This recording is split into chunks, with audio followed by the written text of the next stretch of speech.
Twitchell's Book 1, Dwindling Magic. Written and read by T.D.L. White. Chapter 11. A Little More Hacking. While Nick struggled to stop his legs from drifting up past his head, Elf, Jenny and James floated horizontally, all perfectly poised to travel through the portal. In a well-rehearsed motion, they kicked off the wall, propelling themselves towards the swishing dark greys and blacks that were the trees in the bottom of Elf's garden in Brighton. "Come on, you," Elf said playfully, giving Nick's hand a tug. He offered no resistance. He couldn't have even if he tried, and found himself gliding through the portal, lagging a little behind the others. To say he had difficulty getting his bearings on the other side was an understatement. He had no idea which way was up. All he could see were thick evergreen branches swaying in the wind right by his face. He was spinning round slowly, rotating around multiple axes, when Elf tugged his hand and, like a ballroom dancer in slow motion, he curled back in toward her.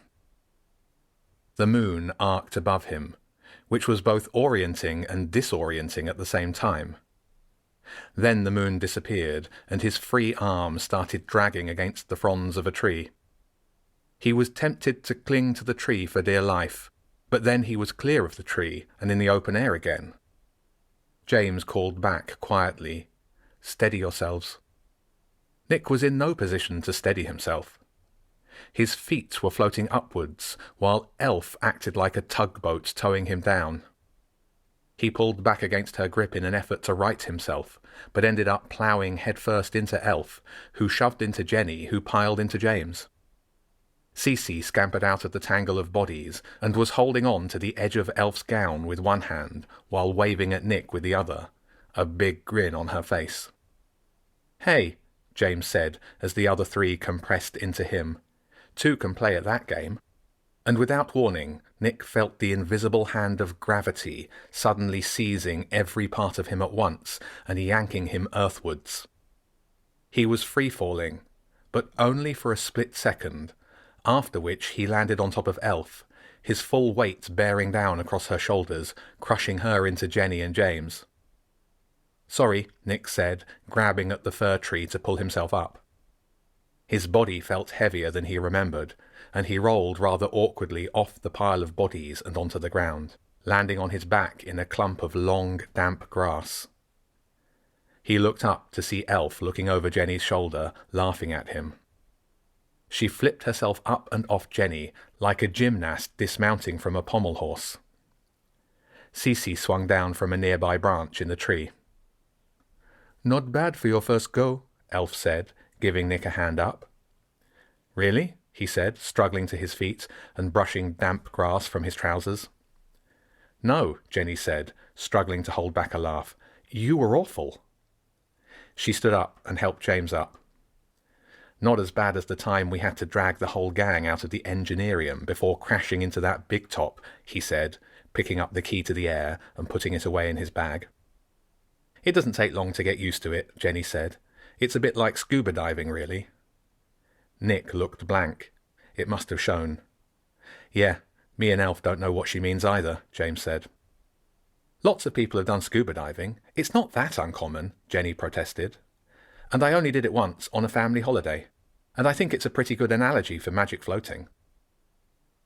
They walked up the garden on a well-trodden path through the long unmown grass, tall evergreen trees behind them, and in front was the back of a row of terraced houses. Not little terraces like the estates near Nick's flat in Luton, but 4 or 5 stories tall. Wide steps led up to a decked area that ran the whole width of the house. Elf unlocked a glass door in the middle of a wall of glass, and they all trooped inside. It was the poshest house that Nick had ever been in. Not grand and old like the house at Twitchell's, but still, he thought his whole flat would fit into the space they were standing in. There was a massive dining table to the right of a huge open-plan kitchen with high ceilings and hard wooden floors. On one end of the dining table was a sewing machine, and on the other was a laptop next to piles of ring-bound notebooks. To the right of the table was an exercise bike surrounded by a set of weights and other gym equipment. "This is your house?" Nick asked Elf. "My parents, yes." She turned the light on. Not just any light, a giant glass bulb as big as a football that hung down over the middle of the table. Its spiral orange filament lit the room. "Are they here, your parents?" Nick squinted round in the light, half expecting someone to appear and yell at them. "No. Drink, anyone?" "I'm fine," James said. "I'll make tea." Jenny took her gown off and piled it onto the table. She had a rucksack on underneath, which she dumped on a chair on the way to the kitchen. Elf was already pulling something out of a cupboard. James put his bag on the table next to the laptop. Cece jumped onto Jenny's gown and used it as a makeshift bed. Nick took an empty seat at the end of the table and pulled his laptop out, opened the lid, entered his password, and noticed that Brutifier had failed to crack the SatNet password outside the dorm. Then he checked the nearby networks and connected to the strongest one, which had a really weird name. When it prompted him for a password, he set Brutifier on it. This time the password guesser came back with a success message in a matter of seconds.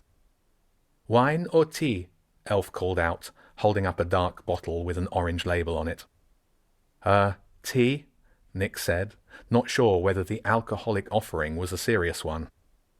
Elf gave a shrug, disappointment or disapproval, and picked a large wine glass off the draining board. She brought the glass and the bottle over to the dining table, taking the seat by the sewing machine. "Suit yourself." She unscrewed the top of the bottle and half-filled the glass with a dark red liquid. The label on the side of the bottle said Malbec, written in a fancy script. James must have read Nick's shocked expression. "She's French," he said. "It's like water to her. Tastes of rancid petrol, if you ask me." "No, it doesn't. Have a taste." She offered the glass to Nick. He reached for it carefully with both hands and took a sip. It was not rancid, but given a choice, if the others hadn't been watching him, he would have gladly spat it out in the sink. He swallowed it down. "Thanks," he managed to say, handing the glass back. "I can get you a glass. There's plenty of wine in this house." "Just say no," James said. "Getting drunk won't help us understand this tracking software. Talking of which, our Wi-Fi network's the one called Squiducken, and the password's really weak," Nick said. "I'm in already." The kettle boiled. Jenny filled a teapot and carried it over to the table, putting it down on a glass mat. Then she hovered over Nick's left shoulder while he opened a browser and brought up a website. James dragged his chair round to get a view of the screen. "I guess you're bored of Twitchell's food already. Only Asda's finest for the kid from Luton," he said. Ignoring the comment, Nick clicked through a set of options and picked the next available delivery slot. "This isn't for me," he said, once the order was complete. "It's my granddad's weekly shopping. I do it for him because he's not great with doing things online, and I didn't get the chance to do it earlier because of the caretaker." "Not because you were busy hacking Twitchell's," James said wryly. Nick opened a new tab and brought up the Wi-Fi's admin page. "Want me to change the password?" Actually, the network name would have been a better choice. Squiducken isn't in any of Brutifier's lists. "Don't worry about that now," Jenny said. "I want to see how the ID badge tracking works." Moments later, Nick had connected to Twitchell's update server, and from there he hopped straight to the student security server and got the SS-Tag geolocator client running. "There you go." He pointed at a map of Twitchell's on the screen. It was still covered with dots. "That's everyone at school." He zoomed toward the house and found his dorm room. Sure enough, there were 2 dots right on the edge of the room where the window was. He turned the name tags on, and N. Thompson and J. Pashley appeared above the dots. "Back it up again," James said. "I can't believe they're doing this. Can you find Collier?" Nick zoomed out until the whole school, including the other dorms, was in view. He entered N. Sokolov into the search bar, and one of the dots in C block was highlighted with a yellow ring. "And you saw us here?" Jenny asked. Nick zoomed right out until the south coast and Brighton were at the bottom of the screen. No dots anywhere nearby. Jenny sighed. "You really think that Collier's got access to this too?" "He's getting a feed to his phone," Nick said. "He used it to find me. I was hidden in the woods outside his dorm, and he walked straight to my hiding place, and then followed Cece after she took my badge. He's definitely got access to the live data. I don't know how, but if he's hacked in, I should be able to find some traces." "And he can find traces of you," James said. "Collier couldn't find his own phone number in his own phone," Elf said, one hand holding her wine, the other smoothing out a patch of pale fabric on the table next to the sewing machine. "He didn't hack anything." Even so, James had a good point. If someone else had hacked the network, then they could have installed a tripwire or monitoring software to keep an eye out for anyone else. Nick had been careful, but there was still a chance that his presence had been noticed. "So Twitchell's, which means the inspector, and Collier know we've been coming back to Elf's," Jenny said. "But do they know about anywhere else?" "We've been careful," James said. "I don't think I've taken my ID badge out with me. It lives in my school jacket pocket, and I don't dare wear that on the streets of Brighton. Someone might see me." Nick was playing with the software as they spoke, sifting through all of the menus in a systematic way and checking all of the running services at the same time. "Do you think it stores the data?" Jenny asked. "I think this SS-Tag application is just a live tracker," Nick said, opening the installation folder and checking how big it was. "It receives data from somewhere else, probably a box dedicated to picking up the geodata. This application then gives a live view. It also sends the live data onward to a couple of other places. It might be how they manage the door access. I'll have to investigate everywhere the data's sent. Even if it's not stored here, there could be a database on another system at Twitchell's. And it could be stored somewhere before it gets to the Twitchell's server. If there is a database, can you hack it?" Jenny left his shoulder and grabbed a couple of mugs from the draining board and some milk from the fridge. "If the data's stored at Twitchell's, probably yes. I've got admin access almost everywhere already. But if it's not at Twitchell's and it's on a private server somewhere else, then maybe not. If they've got good security, then probably not." Jenny poured the tea and gave Nick a red mug with a chipped handle. "Thanks," he said. "Thank you," she said, sitting next to Elf. "Without you, we'd never have known we were being tracked." "She's right," James said, without being prompted. "We owe you." "So," Elf said, finishing her wine, "you kept your end of the bargain, and we've given you Wi-Fi. I'd call this a win-win." All thoughts that Nick had of leaving Twitchell's and going back to school in Luton disappeared when he saw James conjure up the portal. It was not like Nick didn't suspect that magic existed. Ever since a crow delivered him a memory card which got him into a darknet forum, he'd suspected that there was something out there operating beyond normal life. And when the inspector had confirmed that the crow was the reason he was at Twitchell's, he'd half expected he'd be having lessons on animal hacking techniques. But the only unusual thing about the lessons at Twitchell's was how many there were and how much extra work they made you do. Magic portals, actual magic portals conjured in the air, solved his need for more internet access. But he still had his granddad to think of. "Can you make a portal to anywhere?" he asked. He'd nearly finished his tea. "Yes and no," Jenny said, topping up his mug from the pot. "It's all about the symbols you have to draw. There seems to be symbols for most places, but finding them isn't always easy." She poured the last of the tea into her mug. "Plus, you have to be careful. You can't just make a portal in the middle of a busy street. It'd be pandemonium." "This is crazy." Nick looked around. He was sitting in a house in Brighton with 3 fourth-years he'd only met the day before, and who he'd mistaken for normal kids.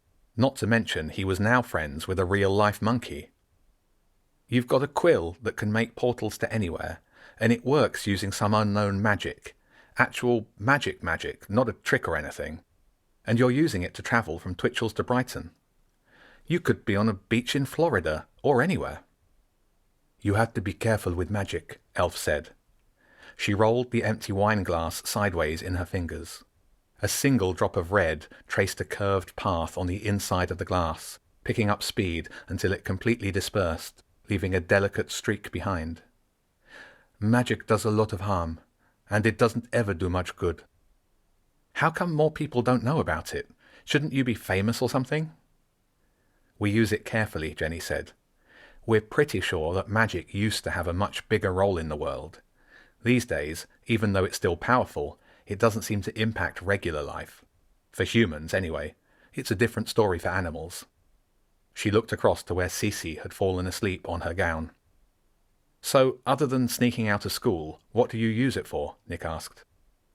Jenny looked at James, who looked at Elf, who looked at her empty glass. It's probably best if we don't tell you, Jenny said. You're leaving Twitchel's on Friday, so it's better for all of us if you don't know exactly what we're doing. And if I'm not leaving? Nick put his mug down onto a coaster with a faded picture of the Eiffel Tower on it. If I can use the Wi-Fi here, that solves a lot of my problems. And if you can make a portal to Luton, I can visit my granddad every now and then. No, James said. One of the rules, and we don't have many rules, is that we don't ever involve adults in this. They always end up messing things up. Or trying to enslave or kill us, Elf said, experience weighing heavy in her voice. If you suddenly turn up at your granddad's, he'll wonder how you got there, Jenny explained. It'll end up putting us in more danger of discovery. We're already trying to keep the inspector off our backs, and now Collier too. But you could make a portal back to Luton. Yes, if we really needed one, we could conjure one, Jenny said. Well, we could if we got the book back, James said. Without the book, we can only go to places that I've already found the symbol for, and I never drew one for Luton. I think the closest place was St Albans. That put paid to the idea of visiting his granddad. Nick remembered the screenshot he'd taken just before the caretaker had cut the Wi-Fi. He opened it up. Take a look at this, he said. Are Collier and Hector anywhere near the book? Jenny came back over, and she and James looked at the image. That's us here at Elf's, James said, pointing to the cluster of 3 dots near the bottom. The book was with the bishop over here. He moved his finger left, due west. The other 2 dots were much further north. It looks like they're a few miles outside town, Jenny said, probably heading up the A23. Then they must have already stolen the book, James said, and were on their way back to Twitchel's. We don't know that for sure, Jenny reasoned. This isn't proof. They might have just been out on a drive. Seems pretty conclusive to me, James said. Why else would they have come anywhere near Brighton? Jenny wasn't so sure. If we get access to the historic data, and we can put them right where the book was, then we can go after them. Otherwise it's too risky. Okay, Nick said. I can do some digging around Twitchel's network in case the data is stored somewhere easy to access. And I'll try to find out where the data comes from before it hits the student security server. But it will take time, and I won't get far if I've only got an hour every evening while being watched over by the caretaker. Spending time here might get you into trouble, Jenny said. We can't stop the inspector from punishing you if he finds out.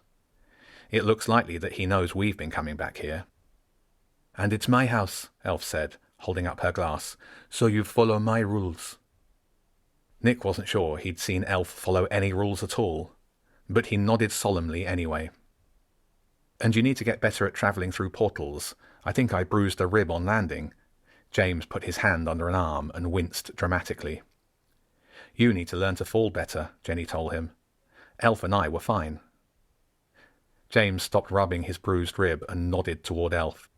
I haven't spent time performing in a circus, nor, he nodded at Jenny, do I have special strength. He stopped short when she narrowed her eyes at him. Can we make up a spare room for Nick to sleep in? Jenny was adept at changing the subject. The second guest bedroom's already made up, Elf shrugged. It's nothing special, but it's better than sleeping in a dorm. So you've changed your mind, James asked. You're staying at Twitchel's. Until I get expelled for hacking, or for travelling through magic portals, Nick said. If that's okay with you. Everyone nodded, and it was decided. For the rest of Nick's time at Twitchel's, he could travel through a magical portal each night to hang out at Elf's house and use all the Wi-Fi he wanted. and all he had to do in return was a little more hacking.